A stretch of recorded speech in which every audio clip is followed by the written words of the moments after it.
On va s'intéresser maintenant à l'effet de la flexion. Donc si on prend cette bibliothèque euh, qui a des étagères, une étagère en bois ici, elle est soumise, cette étagère, au poids des livres qui sont au-dessus. Donc on pourrait facilement modéliser cette étagère comme une poutre sur deux appuis, soumise à une charge répartie, le poids des livres. Et vous voyez que, eh bien, elle fléchit.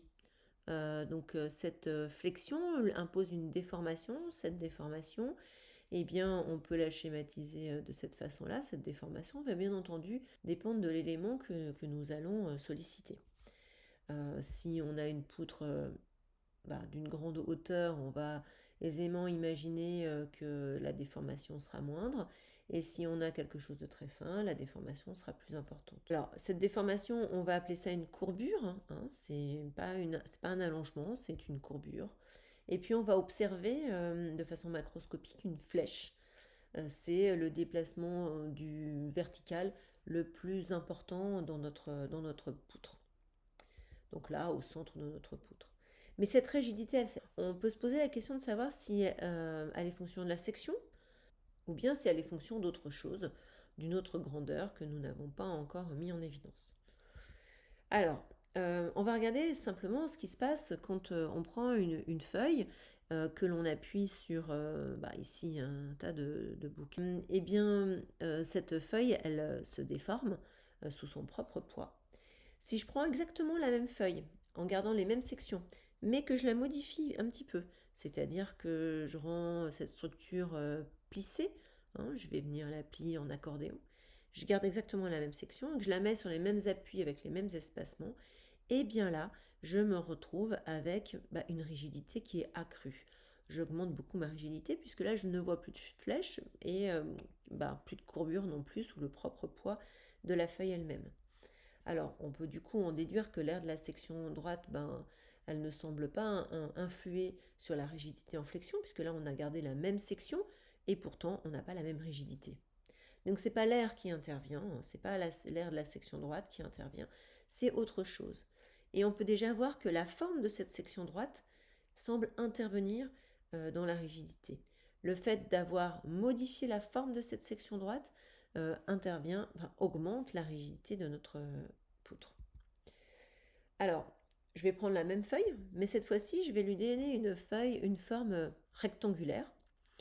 Alors, une forme rectangulaire creuse, vous voyez qu'à l'intérieur c'est creux. Là, j'ai pris volontairement un repère un petit peu différent de celui que vous avez l'habitude, donc toujours le X le long de la barre, mais le Z horizontalement et le Y vers le haut. Mon chargement est un chargement ponctuel grâce à mon rouleau de scotch.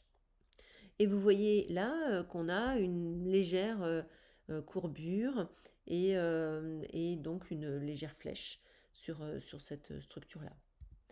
Si je regarde ce qui se passe maintenant quand je tourne ma section droite et que mon profilé c'est exactement le même, ma section c'est exactement la même, c'est la même matière, mais cette fois-ci je positionne mon profilé de façon à ce que la hauteur soit plus importante.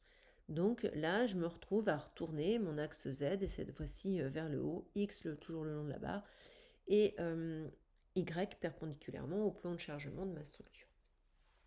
Je garde exactement le même chargement, le même rouleau de scotch, et là, je me rends compte que je n'ai plus du tout de flèche et plus du tout de courbure dans ma structure. Donc, là aussi, on peut se dire, tiens, c'est pas seulement la forme de ma structure qui est importante, mais c'est aussi l'orientation de mon profilé qui peut influer sur la rigidité de ma poutre. Plus on excentre, on a l'impression que plus on excentre la matière et plus la structure devient rigide. Plus on l'excentre par rapport au centre de gravité que l'on devine ici. On va donc introduire une nouvelle grandeur physique qui s'appelle le moment quadratique ou bien qu'on appelle, nous, de façon plus courante, l'inertie de flexion.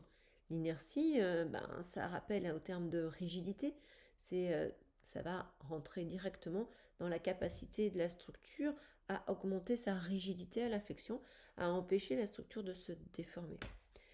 Donc cette inertie, eh bien, on va parler ici dans notre structure en haut d'une flexion qui va avoir lieu autour de GZ. Z étant orienté en dehors de notre plan de chargement. Et donc, on va faire intervenir un moment quadratique ou une inertie de flexion qui sera également autour de GZ. Dans l'autre structure, par contre, on a une flexion autour de GY. On parlera de moment quadratique ou d'inertie de flexion autour de GY. D'accord? Donc, on est bien, dans notre deuxième cas, dans un plan de chargement X, Z, mais on a une flexion autour de GY. Donc, on fera intervenir un moment une inertie de flexion ou un moment quadratique autour de GY. Alors, de manière générale, et voici la façon dont on peut le calculer sur une section patatoïde quelconque. Hein, l'inertie autour de Y, on va le noter IGY, donc l'inertie autour de l'axe GY, eh bien, ça va être la double intégration de Z au carré dA. Donc, j'attire vraiment votre attention sur le fait que là, on a vraiment Z. Et pourtant, on parle d'inertie Y. D'accord? C'est le fait d'excentrer suivant l'axe des Z qui va augmenter. Donc, on va excentrer la matière suivant l'axe des Z et cela va nous faire augmenter l'inertie autour de Y. Et inversement, pour IGZ, on va faire intervenir Y au carré. Donc, on peut facilement calculer ce moment quadratique IGZ et IJY pour une pièce rectangulaire. Et on va trouver, si on fait cette intégrale, que mon inertie, ce sera ma base fois ma hauteur au cube divisé par 12. Alors, c'est une grandeur que vous allez assez facilement retenir, hein, c'est BH3 sur 12. On l'utilise très très couramment. Donc, si je prends une section rectangulaire de ce type-là, avec une hauteur suivant l'axe des Z qui vaut 10 mm et une largeur de 80 mm, la hauteur, c'est celle qui va intervenir le plus, puisqu'elle est élevée au cube dans notre formule.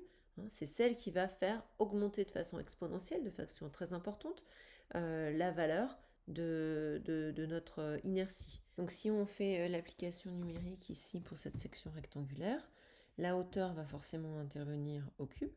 On obtient IGZ qui vaut 42,67 cm4 et IGY qui vaut 0,67 cm4. Donc on remarque tout de suite déjà une différence importante entre les deux. Effectivement, dans IGZ, c'est une flexion autour de l'axe Z, donc un chargement parallèle à Y. Et la hauteur qui intervient, eh bien, c'est ici 80 mm. Donc c'est les 80 qui est élevé au cube. Donc là, dans ma formule, je suis en mm4 et là, la conversion a été faite pour être en cm4. C'est exactement comme si j'étais dans cette poutre avec ce chargement. On imagine aisément que l'inertie que l'on a dans notre cas ici, lorsque on a un chargement suivant Y, est bien plus importante. Donc c'est pour ça que le IGZ est bien supérieur à notre IGY, où on va avoir une flexion plus importante. On risque d'avoir en tout cas un effet de la flexion plus importante. D'ailleurs, si vous regardez ce qui se passe autour de vous, dans les bâtiments, la plupart du temps, les poutres sont mises de façon à ce que la hauteur soit plus importante que la base. C'est le cas ici pour une poutre en béton. C'est le cas là pour des poutres en bois. On remarque d'ailleurs une forme assez particulière de cette poutre avec une matière qui est plutôt concentrée sur les extrémités. Là, on verra aussi tout l'intérêt de cet élément. Et puis des poutres métalliques, pareil, un peu en forme, des poutres qu'on dira en forme de I, où la hauteur est plus importante que la base. On peut même parfois avoir tellement envie d'augmenter la hauteur sans augmenter le poids qu'on excentre ici dans des structures qui sont des structures qu'on va appeler treillis, avec une matière en haut, une matière en bas et simplement des treillis au milieu. Donc là, l'objectif est d'augmenter la hauteur sans pour autant augmenter trop la section droite, parce que je vous rappelle que si on augmente la section droite, on augmente aussi le poids propre de l'élément. Donc plus c'est lourd et plus effectivement ça va subir d'efforts et donc de déformation.